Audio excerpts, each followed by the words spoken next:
Dando sequência à camada de tecnologia estruturativa, abordando agora a interface de tecnologia. Então vimos até então sobre o elemento nó, que é o principal elemento da estruturativa da camada de tecnologia. Vimos o dispositivo, a colaboração tecnológica, que é feita entre dois ou mais nós, software de sistema, okay? E agora temos a interface de tecnologia. Então, a interface de tecnologia aqui é representada, por esse elemento, com a lupa, aqui no canto superior direito, representa um ponto de acesso, a onde um determinado serviço de tecnologia pode ser oferecido por um nó. Então, essa é a função da interface de tecnologia, um modo de acesso a uma determinada tecnologia, de hardware ou software. Bom, na sequência temos o caminho, path. O caminho aqui representado por esse elemento.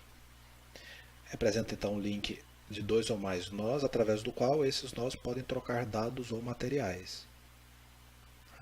Então é diferente o caminho da colaboração. A colaboração é um esforço conjunto de dois nós para entregar uma determinada solução tecnológica. E o caminho é o link entre esses dois ou mais nós para que eles possam compartilhar e fazer trocas de dados ou materiais. A rede de comunicação é representada aqui por esse elemento, a conexão entre dispositivos, representa um conjunto de estruturas que vão permitir então conectar sistemas informatizados, se utilizando de dispositivos de transmissão, roteamento e recepção de dados, representação de uma rede local, de uma rede Wi-Fi, de uma rede remota de acesso externo para um determinado componente, dispositivo. Já em relação ao comportamento da camada de tecnologia, temos esse conjunto aqui de elementos. Temos o comportamento interno, representado pela função de tecnologia, processo de tecnologia e interação tecnológica, mantendo as mesmas características da camada de negócio e da camada de aplicação, exceto que agora todo o comportamento, todo o esforço empreendido é no sentido de uma produção de uma nova tecnologia, de entrega, disponibilização de uma nova tecnologia. E os elementos externos aqui de comportamento externo, evento de tecnologia e serviço de tecnologia, que mantém também as mesmas características das camadas anteriores. Okay? Bom, temos na estrutura passiva da camada de tecnologia o elemento artefato, que representa um dado que é usado ou produzido em um processo de desenvolvimento de software ou pela implantação e operação de um sistema de TI. Então esse artefato é o que vai permitir, o que é tangibilizado, é o que é efetivamente entregue a partir do momento em que um determinado software, um determinado sistema, ele produz algum resultado. E esse resultado, esse objeto, ele é representado aqui por meio de um artefato. Okay? Mantendo a compatibilidade com os elementos correspondentes da camada de negócio e camada de aplicação. Então, na camada de negócio, nós temos como parte da estrutura passiva, o principal elemento da estrutura passiva é o objeto de negócio, na camada de aplicação, objeto de dados, e na camada a camada tecnológica ou de tecnologia, nós temos o elemento artefato. Ok? Bom, como parte da extensão do Archimate, temos a camada física. Na camada física, estruturativa, representado por equipamento, facilidade e rede de distribuição, e estrutura passiva, material. Então esta aqui é uma camada que estende a camada de tecnologia. Então o principal elemento aqui é o equipamento, o principal elemento estruturativo, que modela estritamente o aspecto estrutural de um sistema. Então representam ou mais máquinas físicas, ferramentas ou instrumentos que podem criar, usar, armazenar, mover ou transformar materiais. Então, essa na camada física é onde efetivamente as coisas acontecem, né? Então, temos aqui um determinado equipamento, né, onde uma determinada solução é provida, a instalação, né, ou facility, né, essa representa uma estrutura física ou ambiente, né, por meio do qual é provida uma determinada solução tecnológica. A rede de distribuição, né, representa uma rede física para transportar materiais ou energia, né, entre instalações, entre filiais, por exemplo, né, entre fornecedor e empresa, entre empresa e cliente. Compare a estrutura passiva da camada física. Nós temos o material, né, o elemento material, que representa então a matéria física tangível e elementos físicos, né, linha de montagem, equipamento, né, uso dos materiais carcaça plástica, placa de circuito para produzir material eletrônico a ser empregado. Tá? Então, o material é tudo aquilo que está em volta, né, do equipamento que vai ser empregado. Na camada física não temos um aspecto comportamental, porque este é representado pela camada de tecnologia. Então há uma conexão direta, né, entre a camada de tecnologia e a camada física, onde a camada física é uma extensão natural da camada de tecnologia. Ok? Bom, temos por fim, em termos de elementos da linguagem Archimate, os elementos que estão disponíveis na camada de implementação e migração. São eles: pacote de trabalho, entregável, evento de implementação, platô e lacuna. Então, o platô representa um estado relativamente estável da arquitetura que existe durante um período de tempo limitado. Vejam que a arquitetura corporativa, ela corresponde a uma determinada situação, a um determinado momento transitório. Então, eu posso estar representando uma situação atual ou uma situação futura desejada, pretendida, né, ou uma situação de transição. E o platô, então, justamente representa esse estado atual das coisas, né, seja no presente, seja no futuro, seja em termos de transição. Então, a migração do platô linha de base para um platô alvo passa pelo platô intermediário transição.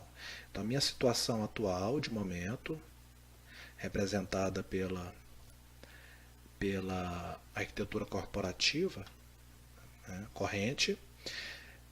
Então, nós temos o platô, linha de base. Temos o desenho, né, de uma arquitetura pretendida, uma arquitetura corporativa almejada, alvo. Aí temos o platô alvo. Temos um platô intermediário, que é aquela arquitetura corporativa que é desenhada, que é concebida, que corresponde, né, ao conjunto, né, do estado das coisas de uma determinada organização durante a transição, né, de uma mudança, durante um período de mudança.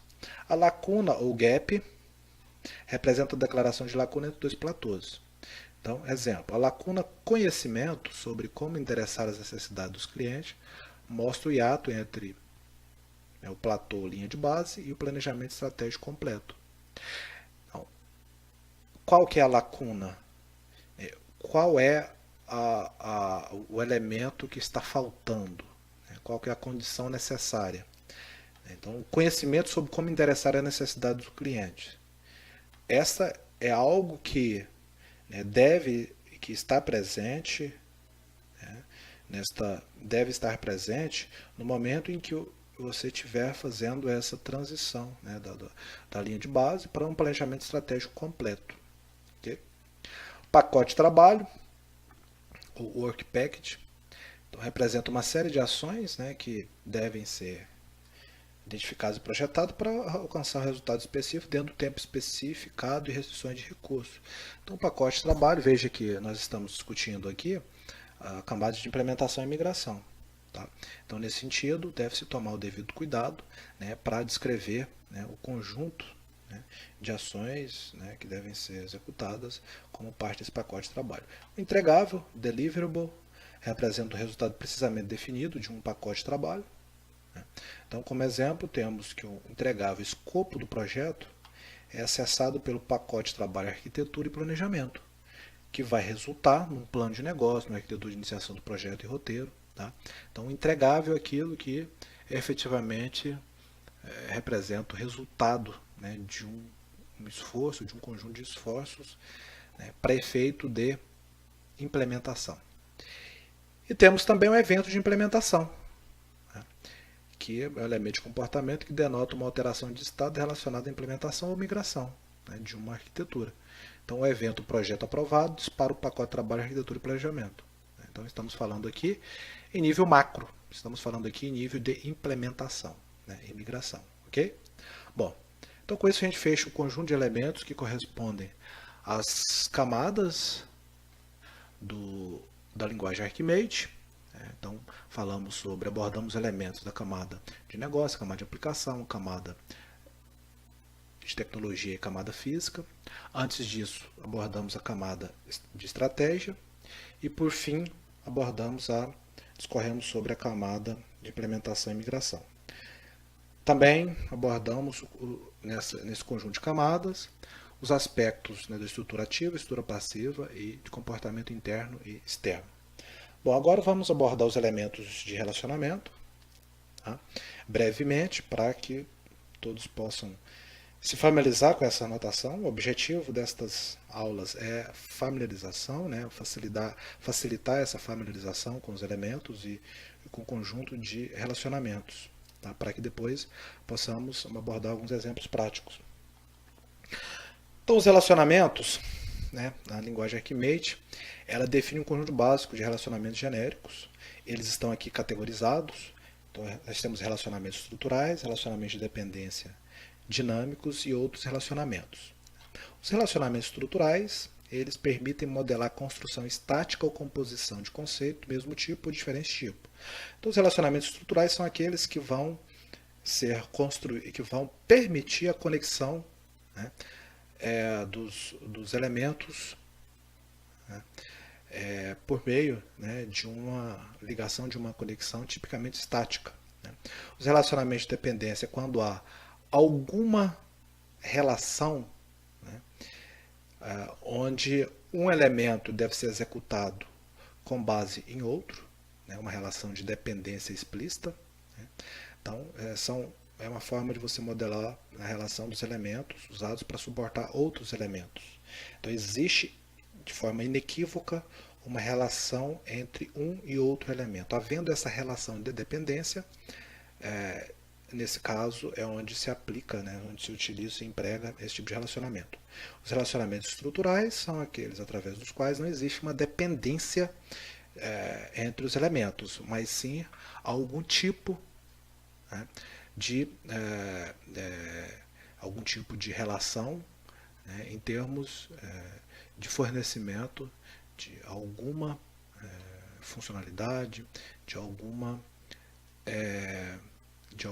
associação. Okay? Os relacionamentos dinâmicos são usados para modelar dependências comportamentais entre os elementos. Né?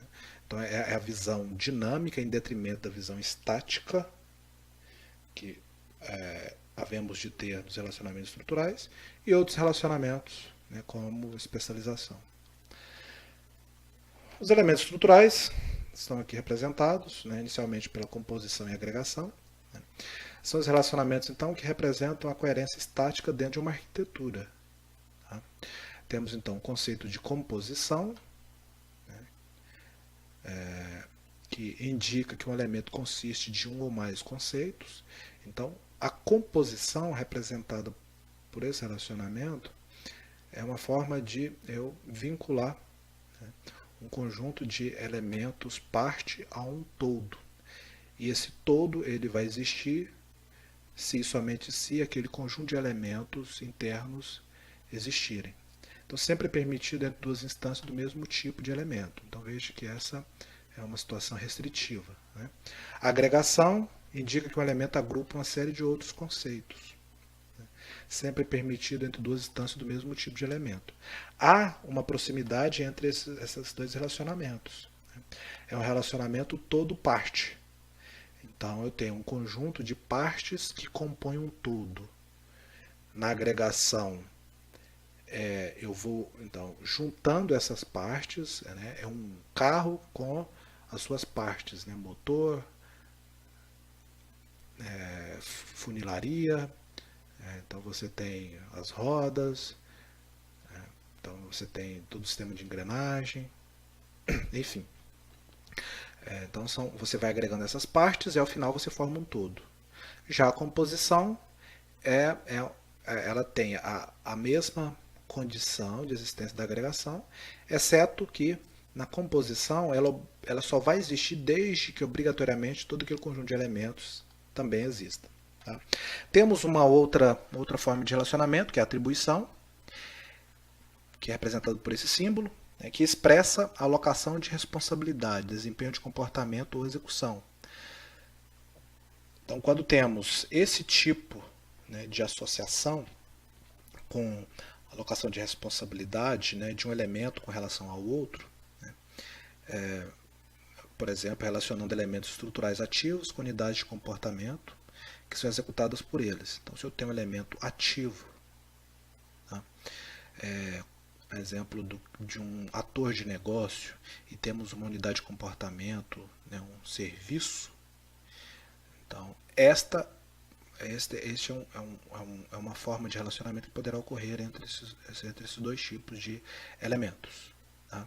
Então, atores comerciais ou atores de negócio com funções de negócio que são cumpridas por eles e nós com objetos de tecnologia. Então, tipicamente, quando eu relaciono algum elemento da estrutura ativa com algum elemento de comportamento interno ou externo, isso pode ser feito através da atribuição. Ou seja, né, aquele elemento ativo ele vai atribuir, né, vai alocar algo no sentido de produzir, né, um comportamento esperado. A realização, né, indica que uma entidade desempenha um papel crítico na criação, realização, sustentação ou operação de uma entidade mais abstrata. Tá? Então é a execução. Né? Então a realização, por meio da realização, uma determinada entidade, né, ela pode cumprir a missão, né, esperada, de modo que um outro elemento seja beneficiado, né, por aquela execução. Usado para moderar a realização de tempo de execução. Né? Por exemplo, processo de negócio é um esforço que é gasto para entregar um serviço, um produto de negócio. Então ele vai realizar um serviço de negócio. Então, o processo de negócio é parte de um comportamento interno, vai realizar um comportamento externo que é o serviço de negócio. Então, o processo realiza o serviço. E que um objeto de dados realiza um objeto de negócio. Então, o objeto de dados está na camada de aplicação, o objeto de negócio está na camada de negócio. Um artefato realiza um componente de aplicativo. Então, o artefato ele está na camada de tecnologia, vai realizar um componente de aplicativo que está na camada de aplicação. Ou um elemento central realiza um elemento de motivação. Okay?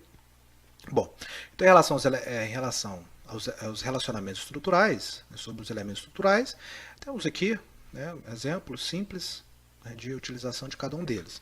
Então vimos a composição, a agregação, atribuição e realização. Então, na composição, temos aqui esse conjunto de funções de aplicação, processamento financeiro, ele é composto, ele compreende, então, a contabilidade, o faturamento e o pagamento. Os três obrigatoriamente devem existir para haver um processamento financeiro. Esta é a condição da composição, é o que vai diferenciá-la da agregação. Então, obrigatoriamente, essas partes aqui são exigidas para ter o todo, que é o processamento financeiro. Então, eu tenho três funções menores que vão compor uma função maior processamento financeiro, obrigatoriamente. A agregação, eu tenho um seguro de viagem, tá? Que é um produto que vai ser contemplado por um serviço de submissão de requisição, de um pagamento, de uma apólice. Tá? Então, um seguro de viagem, que é um produto oferecido pela seguradora, ele é contemplado então por um serviço de submissão de requisição, por um serviço de pagamento e por um contrato de apólice. A atribuição, nós temos aqui uma interface de negócio, né, interface de pagamento, que atribui ao pagamento, ao serviço de pagamento, né, ou permite você acessar, atribuir o serviço de pagamento